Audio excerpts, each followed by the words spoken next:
Hello friends, how are you? I am Mahkar Singh. Dear friends, देखिए आज हम आपको बहुत important topic the verb kinds लेकर आए हैं, क्योंकि देखिए वर्ब जो है किसी भी सेंटेंस में अपनी बहुत ही महत्वपूर्ण भूमिका निभाता है। और देखिए वर्ब्स के टाइप्स और वर्ब के जो काइंड्स है वो हमें आने चाहिए। ओके, तो डियर फ्रेंड्स, इस वीडियो को आप पूरा देखें और वर्ब के काइंड्स और वर्ब के बारे में जानें, और जो है इस चैनल को ज़्यादा से ज़्यादा सब्सक्राइब करें, लाइक करें। ओके, तो देखिए द वर्ब काइंड्स। वर्ब क्रिया वाक्य का मुख्य शब्द होता है।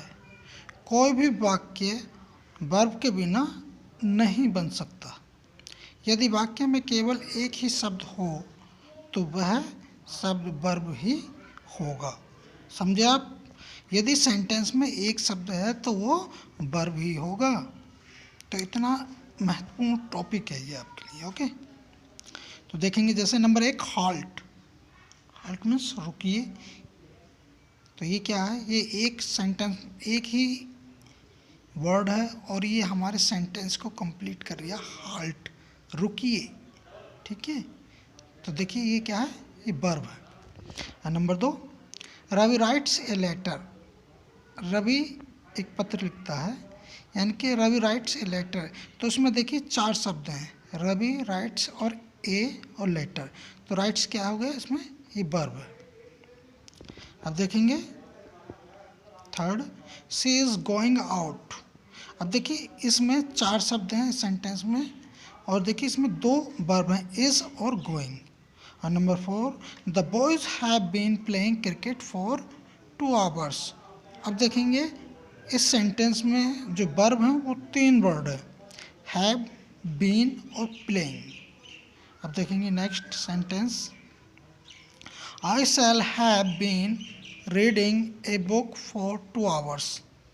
तो अब इस शब्द में देखेंगे, इस शब्द में जो है 4 शब्द वर्ब के हैं, शैल, हैव, बीन और रीडिंग। तो अब आप समझ गए होंगे कि वर्ब में कम से कम एक वर्ड होगा और ज़्यादा से ज़्यादा 4 वर्ड वर्ब के हो सकते हैं। ठीक है, तो मैं आशा करता हूँ कि आप समझ गए होंगे कि वर्ब के बारे में हम आपको क्या बताना चाह रहे हैं। यानी कि अगर सेंटेंस में एक शब्द का भी है तो वो वर्ब है, और देखिए कम से कम सेंटेंस में एक शब्द वर्ब का होगा और मैक्सिमम ज़्यादा से ज़्यादा जो है 4 वर्ड वर्ब के होंगे। ठीक है, 4 शब्द वर्ब के होंगे। ओके, अब देखिए काइंड्स ऑफ वर्ब। वर्ब के प्रकार। निम्नलिखित उदाहरणों को ध्यानपूर्वक पढ़िए। अब देखिए number 1, Sohan writes a letter.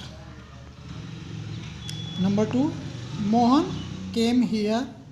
और नंबर 3, गॉड इज़ ग्रेट। और number 4, Richa is singing a song. अब देखिए sentence number 1, Sohan writes a letter. Sohan subject हो गया, राइट्स वर्ब हो गई और ए लेटर ऑब्जेक्ट हो गया। तो इसमें हमारी कौन सी वर्ब हो गई? इसमें हमारी ट्रांजिटिव वर्ब हो गई, सकर्मक क्रिया। अब देखेंगे सेकेंड, मोहन केम हियर। तो मोहन सब्जेक्ट हो गया, केम वर्ब हो गई और हियर क्या हो गई? एडवर्ब, क्रिया विशेषण, कि मोहन यहाँ आओ। मोहन केम हियर, मोहन यहाँ आया।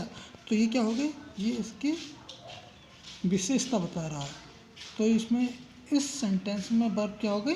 इंट्रांजिटिव वर्ब, क्योंकि इसमें ऑब्जेक्ट नहीं है। ओके, अब देखिए number 3, God is great. God क्या हो गया? सब्जेक्ट, इज वर्ब हो गई और ग्रेट एडजेक्टिव हो गया। तो यहाँ क्या हो गया? यहाँ आपकी होगी लिंकिंग वर्ब। और number 3, Richa is singing a song. तो अब इसमें देखेंगे आप, रिचा क्या हो गया? सब्जेक्ट, इज सिंगिंग वर्ब और ए सॉन्ग इसका ऑब्जेक्ट। तो यहाँ क्या हो गया? यहाँ सकर्मक क्रिया हो गई। ठीक है, देखिए इस क्या हो गई? यहाँ ये हेल्पिंग वर्ब और सिंगिंग हो गई मेन वर्ब। ओके, अब देखिए उपयुक्त उदाहरणों से स्पष्ट है कि वर्ब 4 प्रकार की होती हैं। नंबर 1 ट्रांजिटिव वर्ब, सकर्मक क्रिया। नंबर 2 इंट्रांसिटिव वर्ब अकर्मक क्रिया, और नंबर 3 लिंकिंग वर्ब संयोजक क्रिया, और नंबर 4 एक्सिलरीज या हेल्पिंग वर्ब सहायक क्रिया। अब देखिए number 1 transitive verb. Transitive verb सकर्मक क्रिया वह क्रिया है जिसके साथ कर्म ऑब्जेक्ट होता है, ठीक है। जैसे रवि प्लेड फुटबॉल, रवि ने फुटबॉल खेली, रवि, ठीक है। तो इसमें देखिए जो वर्ब है प्लेड है, इसका ऑब्जेक्ट क्या है, फुटबॉल है। तो यहाँ क्या होगी आपकी ट्रांजिटिव वर्ब सकर्मक क्रिया होगी। अब नंबर 2 देखेंगे, Rahul gave Hari a book. अब देखिए इसमें जो वर्ब हो गई आपकी गेव हो गई, और हरी यानी कि राहुल गेव हरी, राहुल ने हरी को क्या दिया, ए बुक। तो इसमें आपके 2 ऑब्जेक्ट हो गए, एक डायरेक्ट ऑब्जेक्ट और एक इनडायरेक्ट ऑब्जेक्ट। डायरेक्ट ऑब्जेक्ट आ गया आपका हरी, और इनडायरेक्ट ऑब्जेक्ट, हाँ इनडायरेक्ट हो गया आपका, जो इनडायरेक्ट ऑब्जेक्ट है वो हरी है, और जो डायरेक्ट ऑब्जेक्ट है वो ए बुक है। तो देखिए इसमें हम आपको ये बताना चाह रहे हैं कि कम से कम जो ट्रांजिटिव वर्ब है उसमें कम से कम एक ऑब्जेक्ट हो सकता है, और ज़्यादा से ज़्यादा 2 ऑब्जेक्ट हो सकते हैं, ठीक है। जैसे राहुल में गेव वर्ब है और उसके 2 ऑब्जेक्ट हो रहे हैं, हरी और ए बुक, ओके। अब देखेंगे नोट, सकर्मक क्रिया के साथ अधिक से अधिक 2 ऑब्जेक्ट आ सकते हैं तथा प्रत्येक सकर्मक क्रिया के साथ एक कर्म का आना आवश्यक है।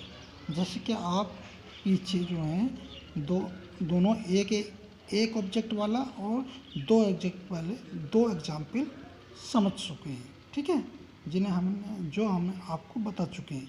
अब देखिए नंबर 2 इंट्रांसिटिव वर्ब। इंट्रांसिटिव वर्ब अकर्मक क्रिया वह क्रिया है जिसके साथ कर्म ऑब्जेक्ट नहीं होता। जैसे Richa will go, Rita is coming, Mohan has come, Ravi was bathing. देखिए इसमें कोई भी ऑब्जेक्ट नहीं है, तो ये सब क्या हो गए, ये इंट्रांसिटिव वर्ब है, ठीक है। नॉट, अकर्मक क्रिया इंट्रांसिटिव वर्ब के साथ ऑब्जेक्ट नहीं आते। अब देखिए transitive and intransitive verb. Intransitive verb और transitive verb. Intransitive verb, the bus stopped, bus रुक गई। और नंबर देखिए transitive verb, the driver stopped the bus, driver ने किसको रोक दिया, द बस। इसमें ऑब्जेक्ट आ गया तो इसलिए ये ट्रांजिटिव वर्ब है, और इसमें ऑब्जेक्ट नहीं है इसलिए ये इंट्रांजिटिव वर्ब है। तो आप समझ रहे होंगे, ठीक है। Number 2, the boys ran, the boys ran a race, लड़कों ने एक रेस दौड़ी। डू नॉट सिंग नाउ, अब मत गाओ, तो do not sing a song now, अब एक गाना मत गाओ। तो सॉन्ग क्या हो गया, ये इसका ऑब्जेक्ट हो गया। तो डियर फ्रेंड्स, आप इस वर्ब को यानी कि ट्रांजिटिव और इंट्रांजिटिव वर्ब को अच्छी तरीके से समझ गए होंगे। कल हम आपको लिंकिंग वर्ब और एक्सिलरीज या हेल्पिंग वर्ब को करा देंगे, ओके। तो डियर फ्रेंड्स, इस चैनल को सब्सक्राइब करते रहें, और इन वीडियो को अपने दोस्तों के साथ, रिलेटिव के साथ व्हाट्सएप ग्रुप और फेसबुक ग्रुप पर शेयर करते रहें, ओके। Good bye.